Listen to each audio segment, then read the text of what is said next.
2021년 사순절 첫 주를 맞이했습니다. 주님의 고난을 돌아보면서 또 묵상하면서 우리 스스로를 점검하는 그런 절기이기도 합니다. 오늘은 이 베드로 사도가 전하는 성도의 고난에 관하여서 함께 말씀을 나누려고 합니다. 베드로전서 3장에 나타난 베드로의 권면을 축약해서 여러분에게 말씀을 드리면 3장 8절 이하에 드러나 있는 것처럼 첫째, 생명을 사랑하라. 둘째, 악한 말과 거짓말을 그치라. 그리고 셋째, 선을 행하라. 그리고 마지막으로 넷째, 화평을 구하라. 이렇게 우리가 요약을 할 수 있습니다. 그리고 이것이 복음을 이어가도록 부르심을 받은 우리 그리스도인들의 사명이다라고 말하고 있습니다. 우리 삶에서 이러한 가치 추구가 없다면 우리가 살아가는 이 세상이 어떤 세상이 될까 생각해 보면 참 끔찍하다는 느낌이 듭니다. 한 다큐멘터리에서 그 전 세계 인구 수보다 10배 정도 많은 가축들이 오직 그 인간의 먹이가 되기 위해서 사육당하고 그 가축들이 뿜어내는 배설물과 또 가스가 이 온실가스의 문제 또 기후변화의 문제에 있어서 가장 큰 비중을 차지한다라고 하는 얘기를 들었습니다. 그러니까 그것에 비하면 이 자동차가 내뿜는 매연은 아주 미미한 정도의 수준에 불과하다라는 얘기에 제가 좀 충격을 받았어요.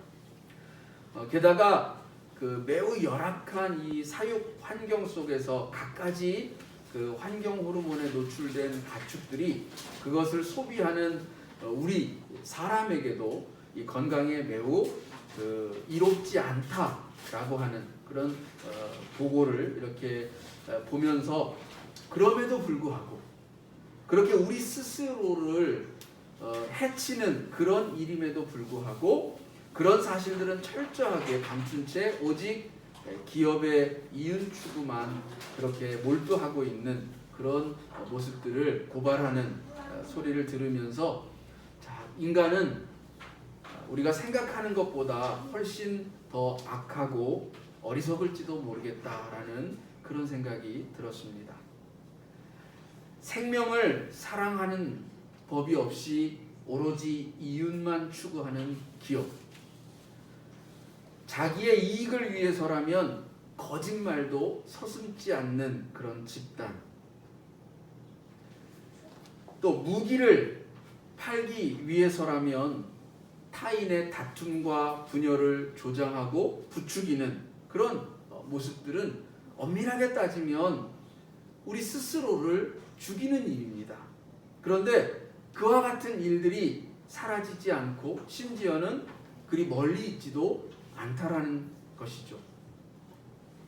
만일 우리 모두가 그런 삶을 살고 있는 그런 사회 속에 있다면 실로 아비규환이 따로 없을 것입니다. 그런 가운데 그리스도인으로서 살아간다는 것, 복음을 이어간다는 것, 그것은 어떤 의미를 가지는가 하는 것입니다. 지금 저희가 미얀마라는 곳에 국민으로 그런 국민의 한 사람으로 있다면 지금 우리는 어떠한 삶을 또 살아가고 있을지 아마 이렇게 생각해 본다면 비슷한 그런 느낌을 갖지 않을까 생각이 듭니다. 이 베드로는 13절에서 열심히 선을 행하면 누가 너희를 해하겠느냐 이렇게 반문을 하듯이 묻고 있지만 그 스스로도 의를 행하고 선을 행하도 그러니까 정말 착하게 살아도 고난을 받을 수 있다라고 하는 사실을 인정하고 있습니다. 선을 행하면 칭찬을 받고 악을 행하면 그 형벌을 받는 것이 당연하다. 우리는 그 사실을 그렇게 알고 또 인정하고 있습니다. 그런데 세상은 꼭 그런 것만이 아니라는 것이죠. 선을 행했는데도 욕을 먹는가 하면, 악을 행했는데도 아무 제재 없이 정말 떳떳하게 행세하면서 살아가는 그런 모습이 우리 가운데 있기 때문입니다. 그런 세상을 바꾸고 또 변화시키는 일도 중요하지만 사실 그것은 당장에 눈에 보이는 그런 것처럼 쉽게 다가오지 않습니다. 지금 당장은 선을 행하고도 손해를 보고 또 고난을 받는 그런 처지에 놓여 있을 수 있다는 것입니다. 분명 그것은 매우 견디기 어려운 현실이 됩니다. 그럴 때 베드로는 적어도 우리가 선을 행함으로써 고난을 받는 것이 악을 행함으로 고난을 받는 것보다는 낫지 않느냐, 이렇게 얘기해주고 있습니다. 악한 일을 해서 고난을 받는 것은 사실 마땅한 결과입니다. 악을 행하고도 벌이나 혹은 고난을 받지 않기 위해서 온갖 권모와 술수, 거짓과 위선 속에서 살아가는 것이나 혹은 악을 행하고도 고난을 받지 않는 그런 요행수를 바라는 삶보다는 그래도 좀 억울함이 있을지언정, 좀 억울하더라도 선을 행하고 고난을 받는 편이 더 낫지 않느냐 말하는 것입니다. 어쩌면 사명은 이런 고난까지도 짊어지는 십자가라는 그런 생각이 듭니다. 사실 여러분, 십자가는 다른 어떤 것보다도 억울함의 표상입니다. 아무 죄를 짓지 않고 당하는 고난의 가장 절정에 있는 것이 바로 이 십자가라고 하는 고난과 죽음을 대표하는 상징입니다. 죄 없는 예수의 억울한 고통입니다. 그러나 그 고난과 고통 때문에 하나님의 뜻대로 살아가는 삶을 포기할 수가 없습니다. 그것이 진리고 그것이 우리가 살아야 할 마땅한 의의 삶이라면 때로 그것 때문에 고난을 당한다 할지라도 살아내야 하는 것이 사명이라는 것입니다. 학창시절에 숙제를 안 해가서 마음 졸였던 적이 있으신가요? 저도 여러 번 그런 경험이 있는데, 근데 숙제를 안 해가서 이렇게 한참 긴장하고 마음을 졸이고 있는데 걸리지 않았어요, 선생님한테. 그래서 그냥 잘 넘어갔어요. 너무 그날은 기분이 좋죠. 근데 매번 그런 요행을 바라면서 숙제를 안 한다면 어떨까요? 숙제를 내주는 것은 선생님을 위한 게 아니죠. 학생을 위한 겁니다. 그 학생의 학습 능력이 성장하기를, 또 그의 지식이 좀 더 자라가기를 바라는 마음에서 학생을 위해서 내주는 거죠. 그런데 우리가 그것을 하지 않으면 결국 자기 손해가 됩니다. 사명도 그러하다는 것입니다. 하나님이 우리에게 바라시는 삶은 사실 하나님을 위한 것이 아닙니다. 하나님께서 우리에게 마땅히 살아야 할 삶이다라고 가르치시고 제시하시는 그 삶은 하나님을 위한 삶이 아니에요. 우리가 이 땅에서, 이 세상에서 좀 더 정말 인간답게, 사람답게 행복하게 살아가기를 바라시는 그 하나님의 마음이 담긴, 결국 우리를 위한 삶이다라는 거죠. 눈앞에 이익을 쫓아서 사는 것이 당장은 이익이 될지는 모르겠습니다. 그러나 그런 삶을 통해서 이룩한 모든 것들은 결국은 쉽게 무너질 수밖에 없는 떳떳하지 못한 모래성이 될 수 있습니다. 우리가 그럼에도 불구하고 살아가는 이 세상에서 당장의 어떤 이익이나 또 욕망을 이루기 위한 삶을 위해서 어떤 악행도 서슴지 않는 그런 모습이 잘 사라지지 않는 이유가 무엇일까 하는 그런 질문을 갖게 됩니다. 모두가 다 같은 마음으로 선하게 살면 이 세상이 참 좋을 것 같은데 왜 어떤 이는 그렇지 못하고 또 우리 주변에서 그런 악행들이 사라지지 않을까? 곰곰이 생각해 보는 가운데 그 조선시대 말기에 그 나라의 위기를 틈타서 나라의 재산을 팔아 치부했던 이 친일파들이 그 21세기가 된 요즘에도 여전히 떵떵거리고 또 잘 사는 그런 모습과 이렇게 함께 대비되어져서 떠올랐습니다. 그들과는 정반대로 나라의 어려움을 모른 척하지 않고 자기의 전 재산을 팔아서 독립운동을 했던 그런 투사들의 후손들 대부분이 경제적인 어려움 속에서 끼니를 걱정하면서 살고 있다라는 그런 소식을 듣게 될 때에 당장을 위한 그런 삶이라고 하지만 생각보다 그것이 긴 시간이 될 수 있음을, 그래서 누군가에게는 몇 대가 이어지도록 잘 먹고 잘 사는 세월이 되고 다른 누군가에게는 도저히 끝날 것 같지 않은 그런 지난한 고통의 세월이 되고 있다라고 하는 것을 알게 되었습니다.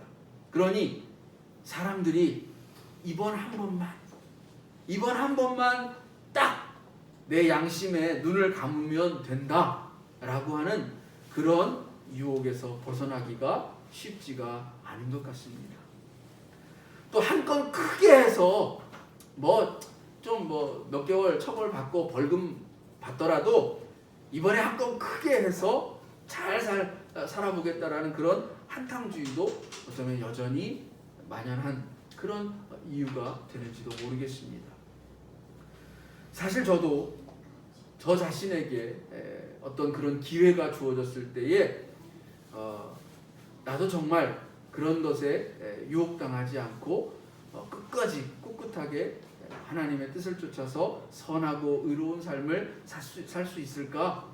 스스로에게 질문을 던져볼 때 솔직히 어떻게 행동할지 자신할 수가 없다라고 그렇게 말할 수밖에 없는 것 같습니다.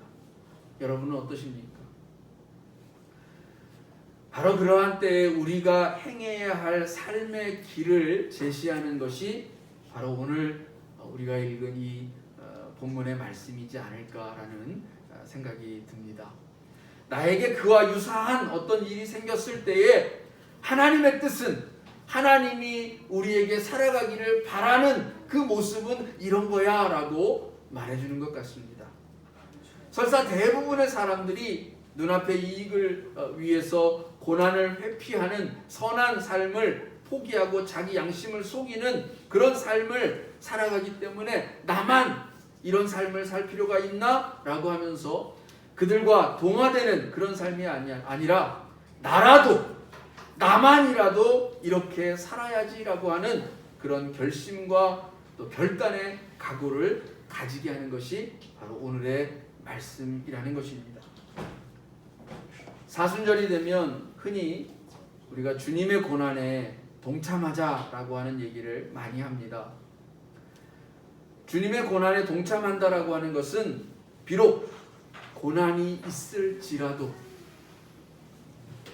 그 고난 때문에 선한 행함을 멈추지 말자라고 하는 얘기입니다.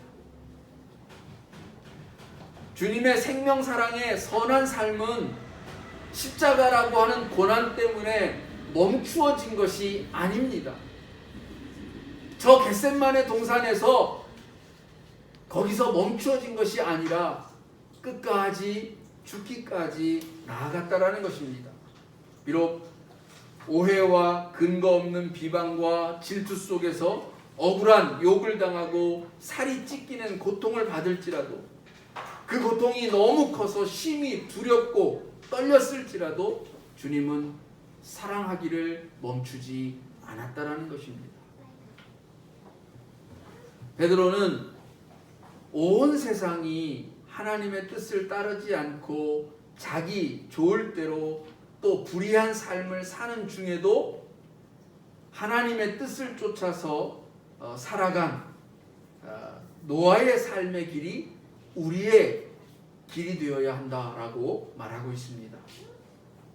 노아가 하나님의 명령을 따라서 방주를 제작한 기간이 여러분 기억하시나요? 120년입니다. 노아는 하나님의 심판이 있을 것이다 라고 말을 하면서 주변의 사람들에게 우리 같이 준비하여서 그 심판을 모면하자, 피하자 라고 하지만 여러분, 세상 사람들이 보기에는 이 100년이 넘도록 해가 바뀌고 또 바뀌어도 세상은 그대로인 겁니다. 그래서 사람들이 보기에는 노아가 오히려 틀렸습니다. 노아가 거짓말쟁이인 것처럼 보이고 세상 물정 모르는 바보처럼 보입니다. 노아는 그런 모욕을 겪었을 것입니다. 누구라도 그쯤 되면 내가 틀렸나? 하나님의 말씀을 내가 잘못 알아들었나? 그런 의심 속에서 그만 포기할 수도 있었을 것입니다. 그러나 노아는 그렇지 않았습니다. 노아로 하여금 그 긴 세월을 흔들리지 않고 하나님의 의를 바라보며 살아갈 수 있게 하였던 그 원동력은 도대체 어디에 있었을까요? 여기서 저는 이 베드로의 아주 의미심장한 말씀을 듣습니다. 21절에 보면 베드로는 세례에 관하여서 이 노아의 물을 세례로 바꾸어서 표현을 하면서 이렇게 언급합니다. 근데 이 세례에 대한 베드로의 해석이 굉장히 놀랍게 다가옵니다. 우리는 보통 세례하면 그 의미를 우리의 옛 자아의 죄를 벗고 다시 태어나는 거듭남과 구원을 의미하는 것으로 그렇게 알고 있습니다. 베드로가 이 사실을 모를 리가 없죠. 베드로도 잘 알고 있습니다. 그래서 세례를 예수 그리스도께서 부활하심으로 말미암아 너희를 구원하는 표다 이렇게 말을 했습니다. 자, 그런데 여기에 한마디를 덧붙입니다. 뭐라고 얘기하냐면 세례는 육체의 더러운 것을 제하여 버림이 아니요 하나님을 향한 선한 양심의 간구다라고 말합니다. 자, 이것은 세례가 단순히 육체의 더러움, 즉 죄를 깨끗게 함으로써 구원받았다라고 하는 것에 어떤 상징적인 예표가 된다라는 것을 넘어서서 내 안에 살아있는 선한 양심이 계속해서 살아있도록 하나님께 기도하는 것, 이것이 세례라고 말하는 것입니다.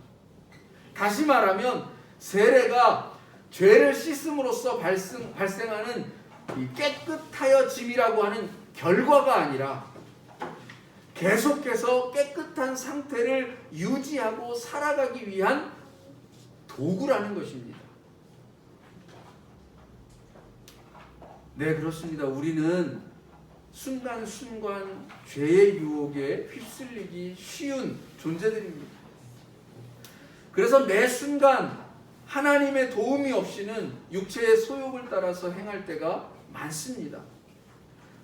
자, 우리가 그런 면에서 교회 안에서 세례라고 하는 것은 한 번의 예식으로 끝납니다. 그러나 실제 우리 인생이라고 하는 세월 속에서는 우리는 무수히 죽고 또 무수히 다시 새로워지는 그런 삶을 살아야 한다는 것입니다. 코로나 시대에 손 씻기가 가장 중요한 또 하루의 일과가 되었습니다. 자주 여러 번 밖에 외출했다가 돌아오면 반드시 손을 씻어야 한다고 하죠. 그냥 한 번 씻고 아침에 한 번 씻고 마는 것이 아니라 그 순간순간마다 씻어야 청결을 유지할 수 있다라는 것입니다. 그렇기에 바울은 고린도전서 15장에서 나는 날마다 죽노라라고 그렇게 고백했던 것입니다. 이와 같은 매일매일의 세례, 매일매일의 씻음, 이것은 내가 하나님 뜻 안에서 하나님이 주신 선한 양심과 정한 영으로 계속해서 살아있기를 위한 기도가 된다라는 것입니다. 우리 그리스도인들이 세례를 받고 구원을 얻고 하나님의 자녀가 되었으니 이제는 선한 양심 따위는 저 개나 줘버리라 라고 말한다면 당연히 안 되겠죠. 하지만 실제 우리의 삶을 돌아보면 어떨까요? 구원받은 하나님의 자녀라서 생명 존중 따위는 안중에도 없고 함부로 말하고 거짓과 비방으로 타인을 짓밟고 자기만 의로운 척하는 그런 삶을 살고 있지는 않은가 하는 것입니다. 뭔가 뒤바뀐 것 같지 않습니까? 이것은 하나님의 구원하시는 은혜를 악용하는 것입니다. 1만 달란트 빚진 자가 용서함을 받고서는 자기에게 100데나리온 빚진 자를 용서하지 못하는 것과 같습니다. 자기 빚진 것도 탕감받고 또 자기에게 빚진 자의 것도 차지하려고 하는 그런 못된 모습인 것이죠. 자기 구원은 공짜로 얻고 은혜로 얻고 남은 구원하지도 않으려 하고 또 그가 구원받지도 못하게 하는 것, 이것이야말로 정말 악한 행실이 아니고 무엇이겠습니까? 우리 사람이 참 그래요. 자기가 탕감받은 1만 달란트는 별것 아닌데 내가 빌려준 100데나리온은 엄청 커 보입니다. 그래서 그 100데나리온 받아내려고 조금만 말미를 달라는 사람을 데려다가 때리고 옥에 가둡니다.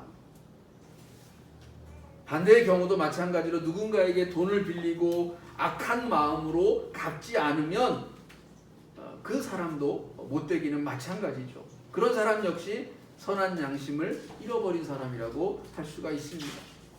우리는 선한 양심을 잃지 않도록 해야 합니다. 그래서 기도해야 합니다. 하나님께 간구해야 합니다. 세례가 이미 구원을 받았다라는 증표가 아니라 하나님을 향한 선한 양심의 간구라고 하는 이 베드로의 말을 깊게 새겨야 합니다. 베드로는 17절에서 매우 완곡한 표현으로 선을 행함으로 고난을 받는 것이 하나님의 뜻이다라고 말하고 있습니다.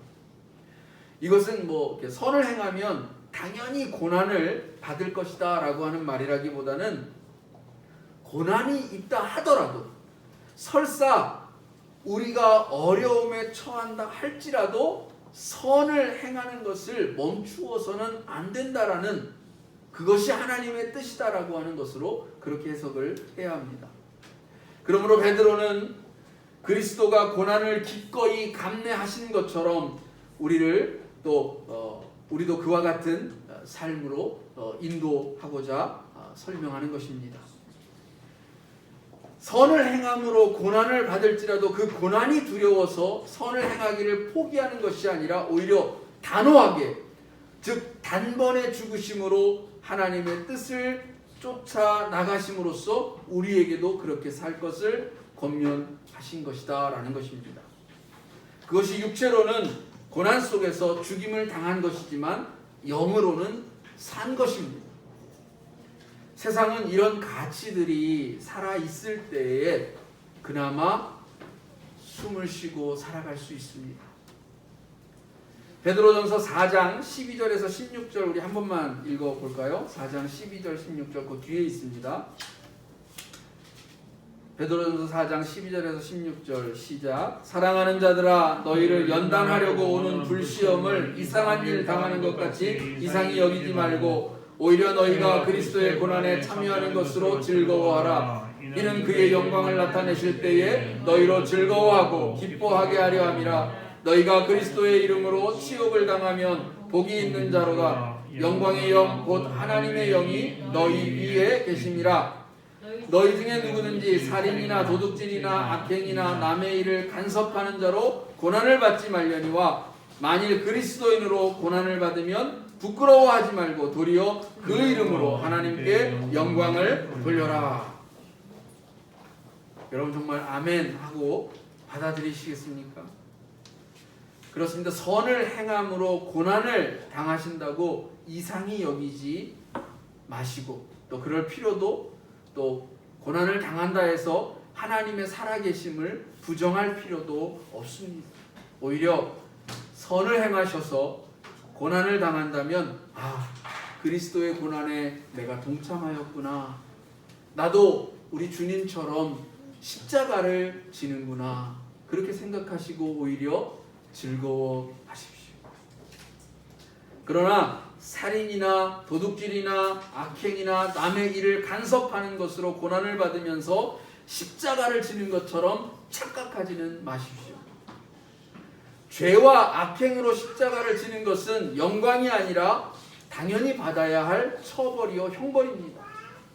사순절 주님의 고난을 생각하며 그와 함께 십자가를 진다는 것은 지속적인 기도와 간구 속에서 때로는 손해가 되고 때로는 어려움이 생기고 때로는 극심한 고통이 될지라도 결코 하나님의 뜻을 포기하지 않고 그 뜻을 쫓아서 선한 행실을 계속하여 나아간다는 것을 꼭 기억하시기를 부탁을 드리겠습니다.